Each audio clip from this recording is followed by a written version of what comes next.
Sir ஒப்ப வீட்டு காசான்னு மோடியை பார்த்து ஒத்தைக்கு கூப்பிடுற மாதிரி கேட்டீங்க. இப்போ எப்படி உங்கள் அப்பா வீட்டு அவங்க அப்பா வீட்டு காசை கேட்க போறீங்களா? எப்படி இது ஒரு நாகரிகம்னு ஒன்று இருக்கணும்ல. என்ன வேணாலும் பேசலான்னு பேசிட்டு இப்பயே அப்படி போறீங்க.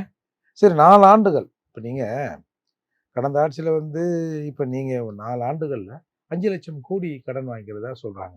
இன்னும் ஒரு ஆண்டு தானே, இன்னும் 1 லட்சம் கோடி கடன் வாங்கிட்டு போங்க. உங்களை யார் ஏதாவது சொன்னாங்களா? இத்தனை ஆண்டுகளாக இல்லாத கடனை நீங்கள் அப்படியே இந்த 4 ஆண்டுகளில் டபுள் மடங்காக மாற்றிட்டீங்க. ஏன் இப்படி பண்ணுறீங்கன்னு யாராவது கேட்டோமா? இல்லை உங்களையும் என்னையும் கேட்டு தான் கடன் வாங்குறாங்களா? இல்லை கடன் வாங்கின காசை என்ன பண்ணுறதா ஏதாவது சொல்கிறாங்களா? ஒன்றும் இல்லைல்ல. என்றைக்காவது ஒரு நாள் இந்த அறிக்கைகள் வருகிற போது தான் ஐயோ இவ்வளோ கடன் வாங்கிட்டாங்களா நம்ம தமிழ்நாடு அப்படின்னு சொல்கிறோம். அப்போ உங்கள் தன்மானத்தை பாதுகாத்துக் கொள்வதற்கு நீங்கள் 1 வருஷம் பல்ல கட்சின்னு இருந்திருக்கலாம்ல. ஏன் உங்களுக்கு இந்த நெருக்கடி? இப்போ செந்தில் பாலாஜி ஃபர்ஸ்ட் டைம் பிடிச்ச போது வெட்டுருவேன், குத்திடுவேன், பார்த்துருவேன், கித்துருவேன், தொட்டுப்பார், சீண்டிப்பா அப்படிலாம் டைலாக் விட்டீங்கல்ல.